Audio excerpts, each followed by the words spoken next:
What's up, guys? Blaine Duncan here from Halloween Lives, the podcast of Michael Myers, joined, as always, by my brother, Austin. Welcome to episode number 76. Dude, we just got back from our annual trip where we kind of take a little road trip, just a little brotherly road trip.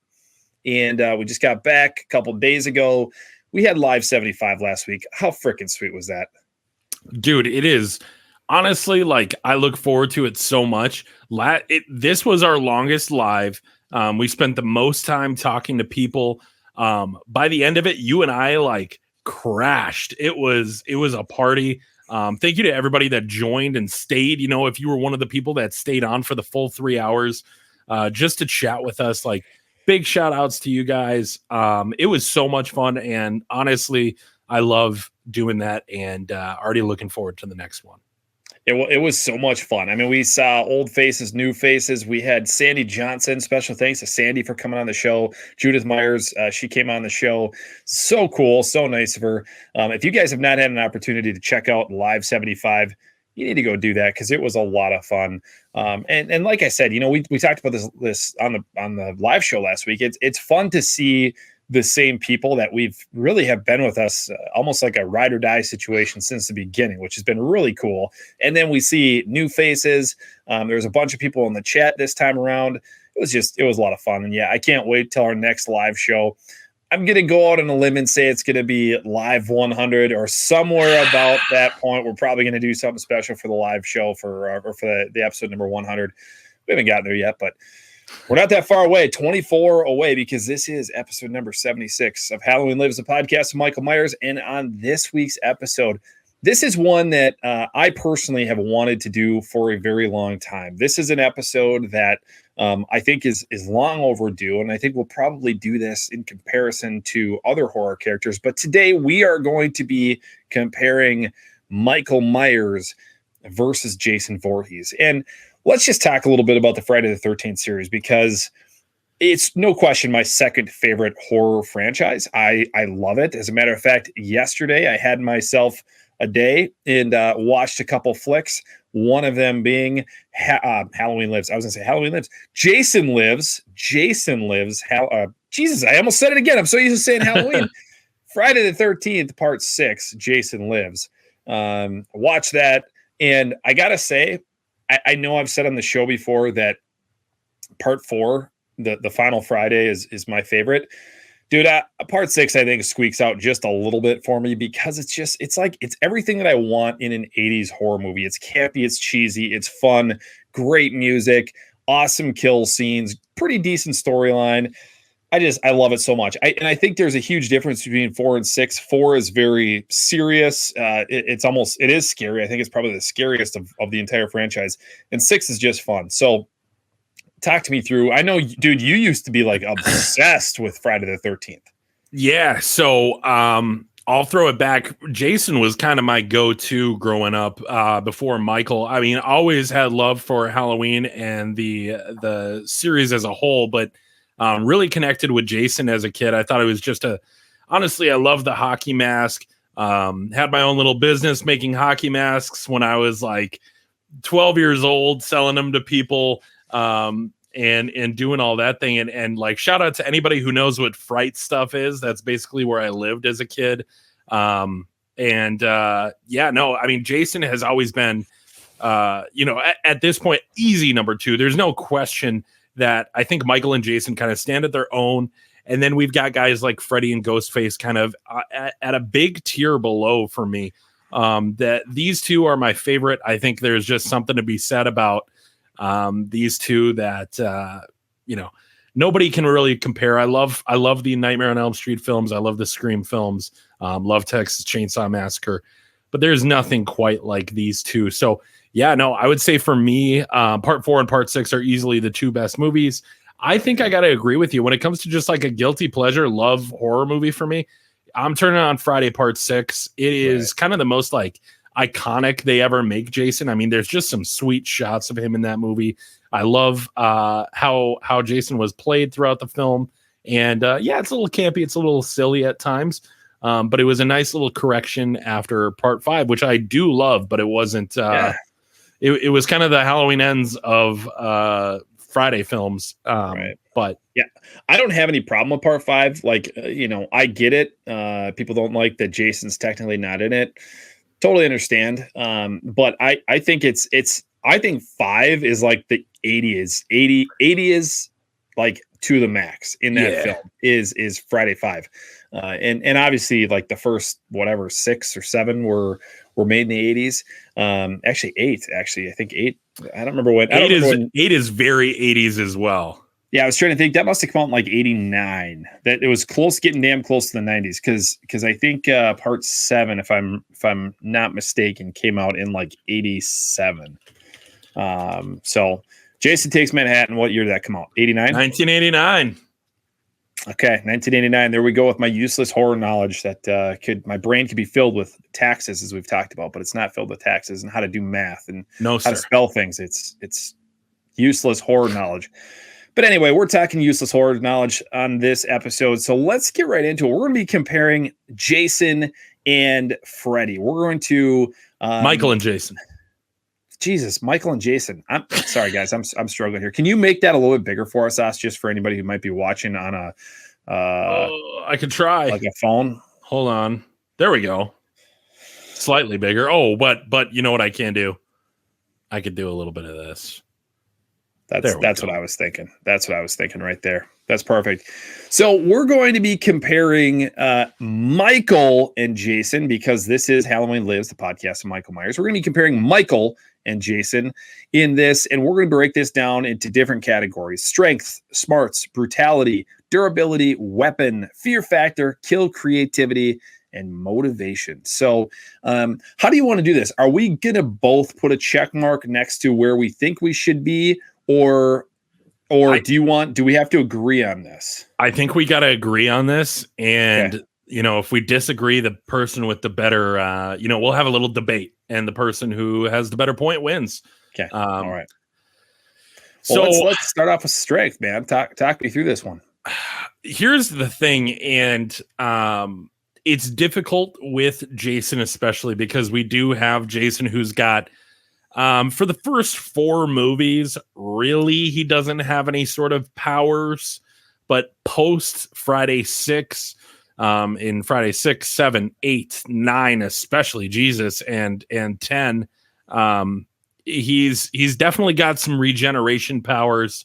We're talking about a superhuman ability here, driven by the ghost of his dead mother. For me, man, ultimately, Michael took 6 shots, but Jason has taken so much. I mean, he gets his body blown apart in 90 different pieces in Jason X, and still finds a way to keep on killing after that. For me, this is no question. Unless we're talking parts 1 through 4 exclusively for Jason. But even then, dude freaking drowned. Came back. So I think you got to go Jason when it comes to the strength, man, because Michael is tough as nails. He gets shot and keeps walking. He's driven by something other than, survival. But he doesn't have that strength that Jason does. Was it Jason X? I thought it was Jason Goes to Hell. He gets blown up. Doesn't he get blown up and Jason Goes to Hell? He also gets blown up and Jason Goes to Hell. See, I honestly, I don't think I've ever. I think I've seen Jason. I own it, but I think I've seen Jason X one time. I don't know that I've ever watched it. For real? Dude, I hate that movie. Oh, me too. But you got no, you got to turn it on, dude. One of his best kills is in that movie. Is that the chick's face in the hydro or whatever it is, that when he freezes her face? Yeah, and then he smashes it, and it's like glass. It's pretty badass. That is a great kill. I will agree with you. Definitely, strength has to go to Jason for just a couple reasons alone. I mean, I think he's just I look at like the Kane Hodder version of Jason could absolutely beat any Michael out of the. That's a really good like Microsoft Paint check mark that you're putting next to these things. It's man, it's going to be really great. I could do anything I want right now. So no, I agree. Jason is definitely stronger. He's got way more well, I don't want to describe him too much further because some of these words might describe some of these characters or these two characters a little bit more. But definitely the strength has to go to Jason. Let's go with smarts. Smarts being, sort of, what do we want to say? The way that they move, the decisions that they make, everything kind of combined. Smarts. Walk me through this a little bit. See, I think this one, there is more to debate here. I'm pretty partial on this one as well, though. I think Michael, especially when you look at just the first film, how he's able to get each, protagonist on their own and systematically take out that whole group. Basically, in every film, Michael just seems like he moves with a little bit more intention where, for what it is, I love it, but Jason is just a killing machine. He's got one goal that his mother gives him, and it's to kill everything. I think when it comes to smarts, Michael's just got him beat out, man. He's a smart, methodical killer. Jason, don't want to call him dumb, but he's just a wrecking ball, where Michael is a little bit more of a snake, I would say. Michael is the great white shark. That's what I always go back to, is like Michael's the great white shark, where Jason is I don't even know what other word to describe, like the grizzly bear. Yeah, I mean, exactly. Like Jason is a killing machine, and that is all he's designed to do. Michael stalks his victims. He pounces on them at the right opportunities, and he lets, and we've talked about this before, Michael lets his victims almost make a mistake and come to them in many different ways, where Jason he's just on the go. He's that machine. He is always going. And I agree with you. I got to give smarts to Michael. He is very, he's very smart about the decisions that he makes. Right. And I mean, he just is, he really tries to and without giving the character too much, I guess, credit. But I mean, you can tell, like, there is more going on behind the mask of Michael Myers than there is of Jason Voorhees. No questions asked. Well, we'll put one in Michael's bucket and one in Jason's. We are tied here, heading into an area that I think we're really going to have to think about. I haven't. Those first two are pretty easy. Yeah, and I think that's kind of how you break down the two characters. Is if you want just tough, rugged killing machine, you go with Jason, and if you want something a little more methodical, you go with Michael. Right. Brutality, on the other hand, man, these are two brutal slashers. I don't even know where you begin. And to be honest, like, I don't think either of us really took time to like think through what our choices would be for either of these. So we're going to have to figure it out here live on the show, man. I don't know, man. It's tough. There's a lot of movies where I think I could be swayed either way on these. Do you have an argument offhand? I do, and I'm going to tell you which way I'm leaning. So okay. I am leaning brutality-wise. I am leaning towards Jason. However, I will say the asterisk here is without question the Rob Zombie version of Michael Myers, the Tyler Mane version, because if you stack him up against Jason in any capacity, I think that version of Michael Myers is as brutal as brutal can be. Yep. However, when I think about Michael Myers, like, I don't think, like, if I said to you, picture Michael Myers in your head, which Michael comes to your mind? Which one? I mean, Nick Castle, Halloween 1. Easy. Okay, me too. All right. So would you consider that version of Michael brutal? That's true. Now, and when you think of Jason, is that where you were going? Yeah, well, that's what I was going to say. Is now picture Jason Voorhees in your head. Which Jason do you picture? I pictured Part 4 Jason. Okay. I picture 7 when he's like the zombified Jason. That's the one that I picture. And that dude is brutal. Like, that is a brutal killing machine. So I guess that's my point. And I could be convinced otherwise, but I think if we were breaking down different versions of these characters, I think you could say, like, like if you put Jason in Friday 2 when he's like the baghead Jason, if you put him against Tyler Mane, 1,000% Tyler Mane's character is going to blow him out of the water. But if you take, Nick Castle, Dick Warlock, George Wilbur, I mean, any of these, and stack them up against the Kane Hodder version of any of these, and the ones that I tend to picture, and even to your point, Ted White, he played Jason in part 4. He was a brutal, he was a brutal killing machine. So, dude, for me, Jason is going to win on this one in my mind.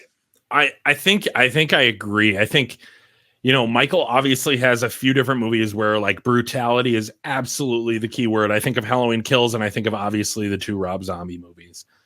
Those are the most brutal we've seen. And even in Halloween Kills, which, came after the Rob Zombie movies, things are always stacking up and up and up. It's not even, I mean, think about some of the craziest shit that Jason's done. And it's every movie outside of like, I would say the most comparable to Michael is how he is in part 2 of Friday the 13th, where the 2 are very similar characters. After that, Jason takes a ramp up for the rest of the movies. And yeah, I got to agree with you. I think when you think of quintessential Jason versus quintessential Michael, the brutality has to go to Jason. So he's getting another tally mark up here on the score, man. Yeah. Which leads us to durability. This is another tough one, man, because you've got Jason who is, he does have that regeneration ability. But Michael, think about the end of Halloween Kills. He's absolutely beaten to death and somehow finds it within himself to go up and take out a whole mob by himself. He can take out a whole squadron of firefighters. These are both pretty durable killers. I think offhand, though, man, I got to hand it to Mr. Voorhees with his regeneration abilities, because it is kind of I mean, up until part 4, the worst thing that happens to him is he takes an axe to the forehead. And then obviously at the end of part 4, he literally slides his face down a machete. Mm-hmm. And that's the end. And that's what ultimately kills the human. Yeah. And so Michael, on the other hand, he gets shot 6 times in the first movie. He gets shot even more in the second movie. Part 4, he gets shot a lot. Dude gets shot quite a bit. And I don't know. I think you got to give durability to Jason. What do you think, dude? Well, I think I look at durability with in this lens. What happens to that specific, I'm going to say specific movie, specific character of either Jason or Michael in that movie? So pick any movie, right? Take Halloween 2 and take Friday 2. Okay, how do those 2 killers do in that film? Do they get knocked down and keep coming? Do they keep coming back? And of course, the answer is yes, because obviously there was a ton of sequels after that. But how is it that they compare when getting knocked down and how they come back up? How are they killed in each film? Officially killed off in each film, and how do they come back for the next film? To your point, Jason gets blown up multiple times. I guess I don't remember that because I just don't watch those. I don't watch Jason Goes to Hell or X like very often, but Jason X. But blown up. Jason is drowned. He's literally comes back as a zombie, right? I mean, he is a zombie Jason. Michael is, no questions asked, gets his ass kicked in some of these films. Kills being a perfect example. Or you look at like part 6, he gets his ass beat with a pipe, with a pipe.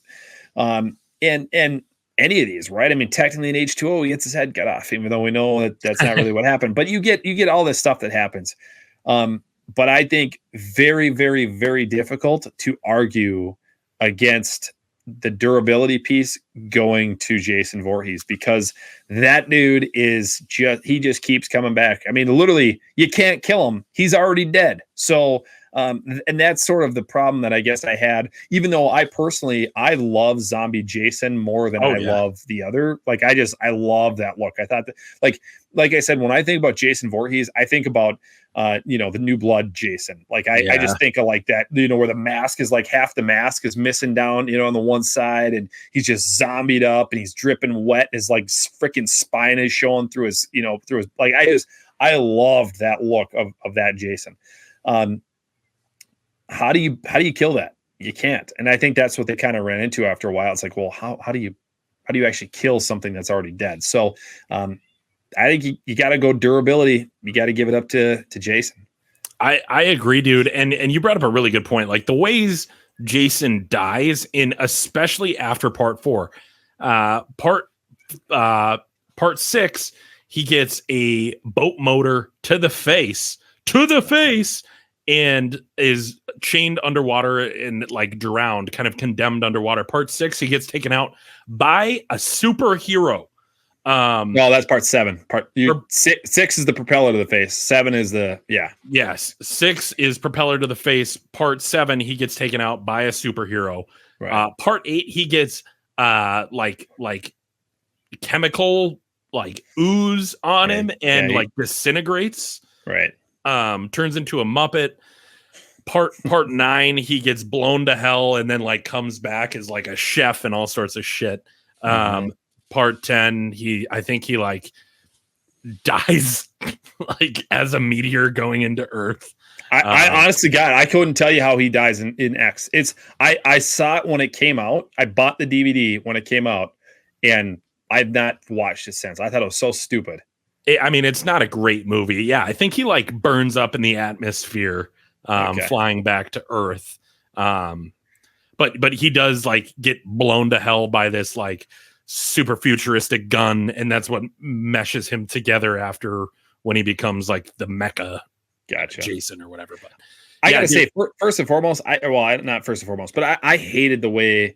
I didn't mind like the cyber Jason. I thought that was cool what they did with him there, but like the way they changed his mask, his like a legit mask, and it was like the nose was like squared off kind of. I hated his look in. Oh, you're saying before he gets cybered, you don't like I hate that look.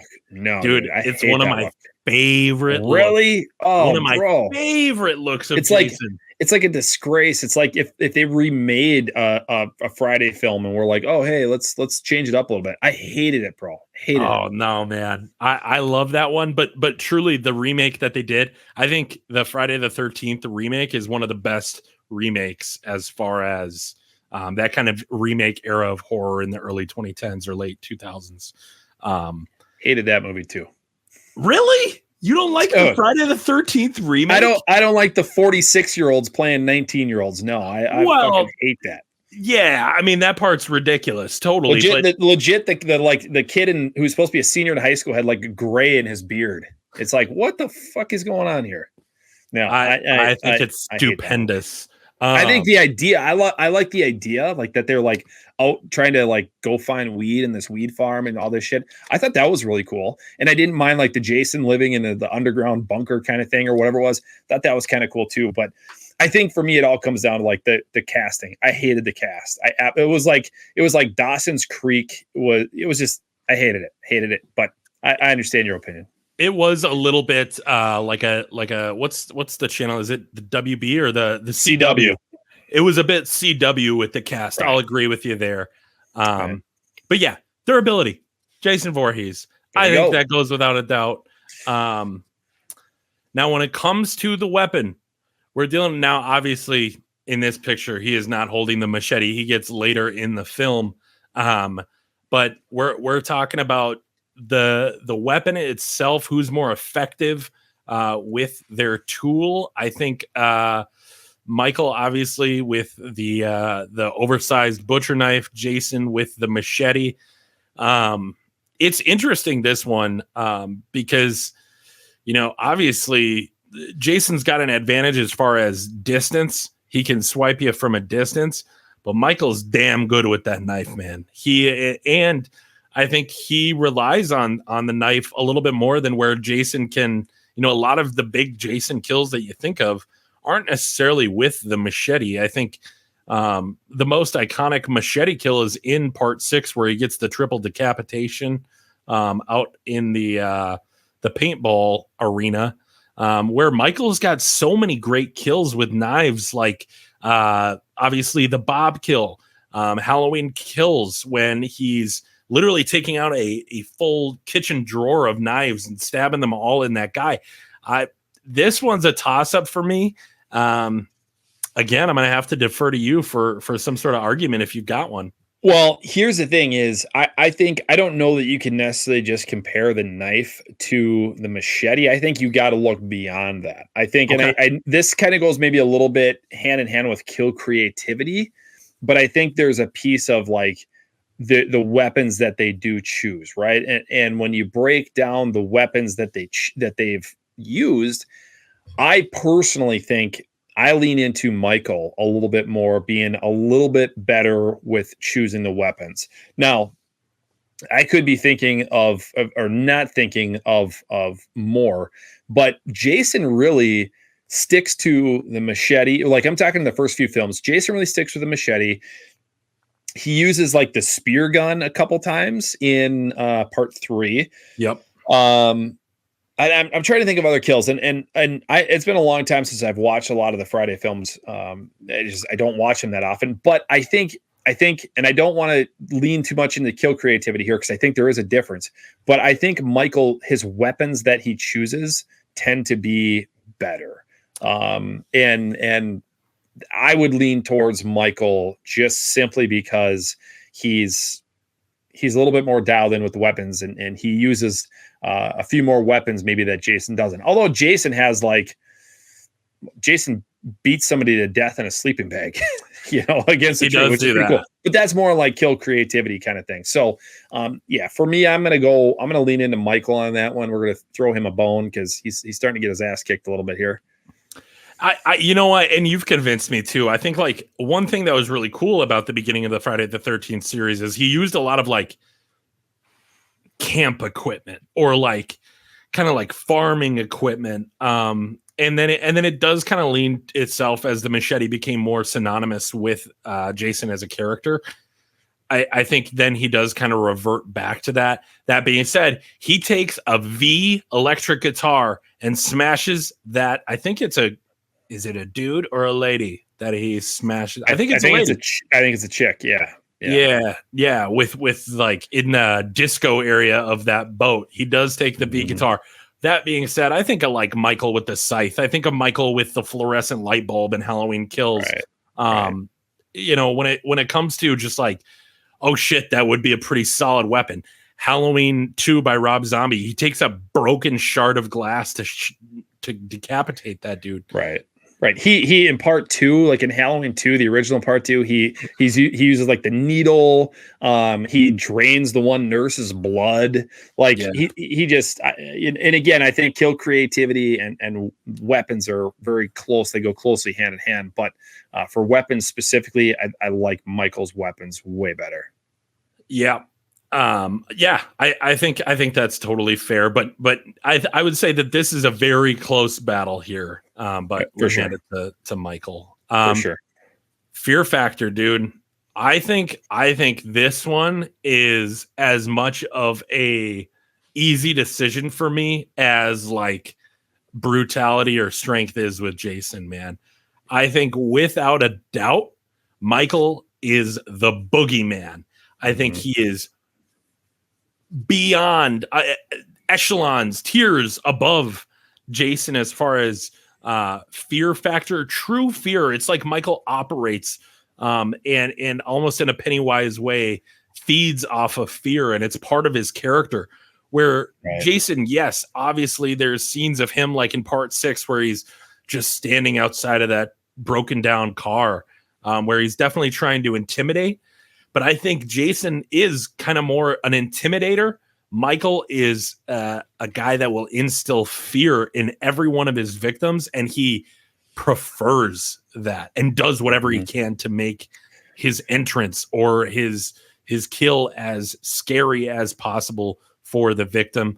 I think without a fraction of a doubt, and I'd be shocked if you had a different argument, I think this one goes to Michael. I disagree. Oh, really? No, I'm just kidding. I totally agree. Yeah, Okay. I totally agree. And here's the thing that sets Michael apart for me, and you touched on it, right? Michael stalks his victims, much like a great white shark. Like, I think about what would be the most horrendous way to die. I think sitting on a surfboard in the middle of the ocean, or not the middle of the ocean, but 100 yards off a shore, and you're just sitting there very peacefully, and all of a sudden you can just start to see this shark underneath of you, and you don't have any time to react, but it's just sneaking up on you, and it takes a bite out of you, and then you slowly die. That sounds horrible. Absolutely horrible. Michael Myers is a great white shark. He stalks his victims. He hides in the shadows. He doesn't let people see him until it's too late. Where Jason's literally kicking down doors, bro. Granted, Michael punches his way through a couple doors throughout the films, but legit, Jason in multiple films, just like Michael Myers, Dick Warlock Part 2, just walks through doors. There's not a lot of stalking that goes on with Jason Voorhees. He's just that killing machine. He's just driven. He goes and does it, and he moves on to his next victim. Michael is methodical. He stalks. The whole scene, for instance, the scene in Halloween 2, in 1978's film, when after the closet scene where Laurie stabs him in the eye and he falls down, and then she's kind of sitting down. He sits up behind her and she stands up. That very next scene where she's kind of just leaned against the door, standing in the hallway, and what do you see come in behind her but Michael's mask and face just well lit? Dude, fear factor. That is what that is. That is fear factor. He was sitting there watching her, waiting for her to make her move, and then he attacked. And that's why, to me, Michael is much scarier. And then you have other things like just him watching you, in 78, him watching her from her bedroom window with the clotheslines, and Michael's ability to kind of, and this is whether you want to cross the supernatural line or not, but Michael's ability to kind of just disappear. How many times would we see Michael where the camera would pan this way and you'd see him, and then it would pan back and he's gone? That is scary. That is the fear factor that I want from my, horror villain, killer. And Michael's got it through and through. All day long, Michael is much scarier and provides that fear factor that Jason's no doubt scary, but Michael is scarier. Yeah, I think just seeing one alone, I think just based on optics alone, I think Michael's look is a lot scarier too. Right. But Jason is he's totally scary, and to your point about sitting out in the water in with a great white shark. That's the end of Friday the 13th Part 1 and Friday the 13th Part 3. If you think about it, you've got the final girl out there on the water, and just like a shark, Jason does come out of the water and take him down.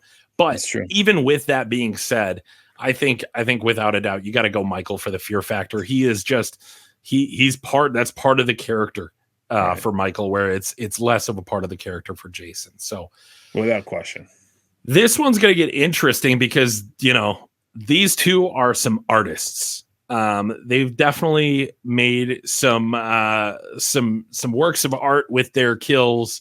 Both very creative.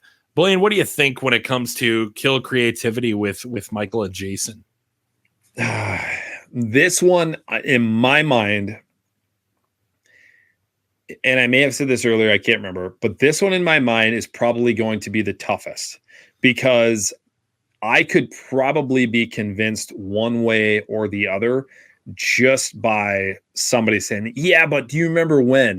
Yeah, do you remember when? I'd be like, yeah, you're right. It's definitely Michael. And then, yeah, but do you remember when Michael, or when Jason, Michael, doesn't matter. When they did this, yeah, you're right. Okay, it's Jason. Whatever. It goes back and forth in my mind. I will say, for me personally, when I think about kill creativity, this is a 49-51. I'm not gonna lie. This is where I'm at, but I lean into Jason just slightly, because where I come from is, yes, Michael has the better weaponry. We've already acknowledged that, and it's close. We knew that one was close too. In my mind, that was 45-65, right? I mean, that was like really close too. This is 49-51, where I lean into Jason because it's, I think about the sleeping bag thing, like when he beats the shit out of this chick in a sleeping bag. That alone, that scene is like, who thought of that, right? But then you can say, well, what about, and it's technically Corey Cunningham. I was going to say, like, what about the kill scene with, Willie the DJ? Like, you got that going back and forth. But I don't know, man. I think because of the brutality and the strength, I think the kill creativity for me, Jason just barely squeaks by, like just barely. And like I said, I could hear arguments that would say, no way, you're wrong, Michael this, Michael that. And I'd probably be like, you're right. Okay, give it to Michael. But at first glance, when you showed me what this list was going to be, my first thought, my first instinct, much like when I asked you the question about when you think of Michael Myers, who do you think of? Boom, you think of this Michael. When you think of Jason Voorhees, who do you think of? You think of that Jason. When you ask me kill creativity, it's Jason for me, man. Just barely. I gotta disagree, and this is gonna be we're gonna have to figure something out here. And here's what I want you to think about. And genuinely, like, I could be convinced if you have good arguments for it, but like, think about the jack-o'-lantern head with the light, with the flashlight in it in Halloween 2018 of the cop. Think about the kill. Yeah, but that's not how he killed them, though. I get okay. Bob.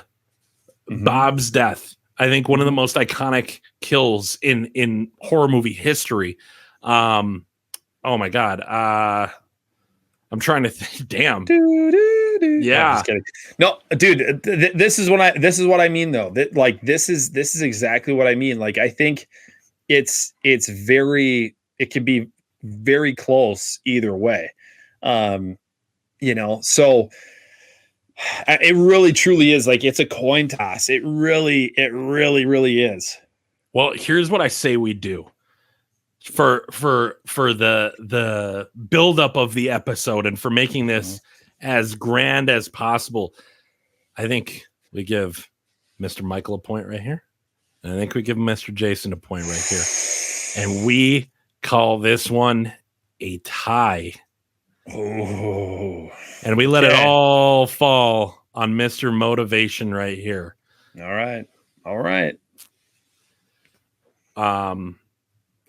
And motivation is tough with these ones because there's kind of two trains of thought when it comes to these characters, where you've got the idea of, like, Jason is driven in the same way his mother was driven in the first film. Obviously, she's driven by revenge. Her son died, and the more I watch the original Friday the 13th, the more I'm like, Pamela Voorhees might have kind of a point. And right. Like, damn, like, maybe I would go crazy like that too. Right.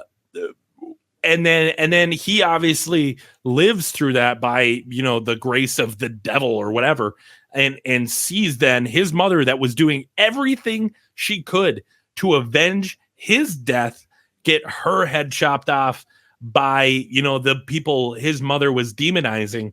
Right. And then he's a little crazy. So he's got his mom in his head saying, kill for mother. He's driven by something that is like revenge, anger. Do you really blame him? Like, are you like, he's pissed off, dude. Right. And he's been done wrong. And like, really, you start with a kid who had some disabilities and, like, should have been protected, especially by these camp counselors. And he was treated as a joke. He was left behind. He was picked on, teased, and ultimately was, disregarded at the time when he needed somebody most. And he died. And I think that carries with him with every kill that he makes. He's got no love for humanity, man. They had their shot with him, and he's done with it. And he's driven by family. He's driven by revenge. But then on the other side, you've got Michael, and there's a couple of trains of thought with Michael as far as his background, his history throughout the films, because yes, there is either like a curse that's been put on Michael and his family where he's driven by some sort of pagan devil ritual to take out his bloodline. Or you've got the idea that something just snapped. And I've talked about this at length, and you have too on the show.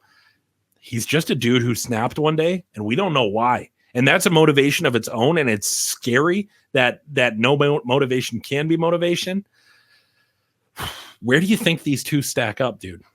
Here, so you touched on this, and I think you put them both absolutely perfectly, because Jason is driven by, not only his own drowning and his mother then avenging his death and her getting killed, and now him being like, whoa, you let me drown, you then killed my mother who was trying to come after you people. And so you have that whole thing. With Michael, you're talking about several different things. Like, there are just many different factors. And here is where, and this is going to come to maybe a bit of a surprise. I'm going to give, in my mind, Jason the nod here because of one thing and one thing only: consistency. Okay. Yeah. Consistency throughout the entire franchise. There was no other rhyme or reason for why he was killing other than, you did me wrong and you killed my mom, and now she's telling me to kill you. That truly is it. Where in Halloween, though I love it and I love the different storylines that we get, it's like, well, if you watch these 3 movies, you get this motivation. If you watch these 3 movies, you get this motivation. And this movie over here, yeah, we really don't know, so we're just going to put it over in this timeline, and that's where it's going to live. It's consistency for me. And I think if you were to say the entire Halloween franchise would have been based on, let's say, a curse, this ancient pagan curse, Samhain, whatever you want to say, if it had all been based on that and it all tied back to the holiday of Halloween, because we love 2 things, Austin, on this show. What is it? Halloween. And let me think. Halloween. If we could tie them both back to the holiday, or all the films back to this specific holiday and being driven by this ancient curse, I'd be like, Michael Myers all freaking day long. It's this ancient curse that's plagued this family for generations, and Michael is the current day version of that curse. All day long, Michael Myers. But we get one goes this way, one goes this way, one goes this way. We just don't have the consistency piece when it comes to motivation in the Halloween franchise. And that's where I got to give it to my boy Jason, because there is the straight consistency piece for me. He kills for one reason and one reason only. When I was giving kind of the 2 different descriptions on their motivation, I realized I had this great description for Jason. And then I went to Michael. Right. And I was expecting to go with Michael's motivation at that point. And then I went, well, what do you even say? Because it's kind of all over the place. And it's a choose your own adventure, which I love at the same time. Right. But here's another thing I like to think about. At the beginning of several movies within the Friday the 13th franchise, it's a simple scene of camp counselors or kids sitting around a bonfire happens several times throughout the series, where they're able to catch you up to speed and make you understand the motivation of this character very quickly within like 2-3 minute scenes. His name was Jason. You get this idea, and it's iconic. It's become it's like an urban legend throughout that series. And dude, as much as when I was prefacing this, I was prepared to go, yep, give Michael that 5. That's why Where Halloween Lives, the podcast of Michael Myers. But dude, I think you worded it perfectly, man. It's consistent and nothing ever changes. Even when they remade the movie, they have the campfire scene and it happens again. The story never changes. And it's crystal clear, man. The motivation goes to Jason, dude. And he is tonight's big winner when it comes to the battle.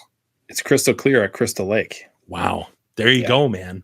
It's this was not necessarily the ending I would have expected. I think if we had 20 categories, I think it would still come down to like the final two for these two.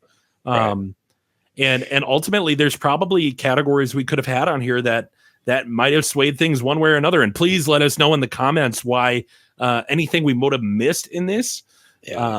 But dude, how do you feel about how this just ended up for us? I feel like shocked. I feel like we shocked ourselves a little bit here. Yeah, I agree. I mean, this doesn't change obviously at all the way that I feel about the franchise or the way that I feel about Michael Myers, as I know it doesn't you. Right. But I think this is a very realistic approach to, to both of these characters. And I mean, I have to say, from an icon level, and again, I love my boy Michael, but from an icon level, that hockey mask is as recognizable as anything. I mean, it's like the Freddy glove and the hockey mask. Yes, the Michael Myers mask is iconic, but if you were to poll just a whole bunch of people, especially the younger generation out on the streets, if you were to poll a bunch of people, and now granted, we've had some Halloween films, so they might have seen or been swayed by the recent films, but I would guess that the Jason mask is much more recognizable than the Michael Myers mask, where people are like, oh, that's the Jason mask, Could be wrong about that. But I think Jason, in my mind, was the killer of the 80s. No questions asked. He was the killer of the 80s. And as much as I love several of the films, the Halloween films that came out in the 1980s, Friday the 13th kicked the shit out of the Halloween franchise in the 1980s. No questions asked. My personal opinion, because they just dominated at the box office. There was, Christ, I think we had Friday the 13th came out.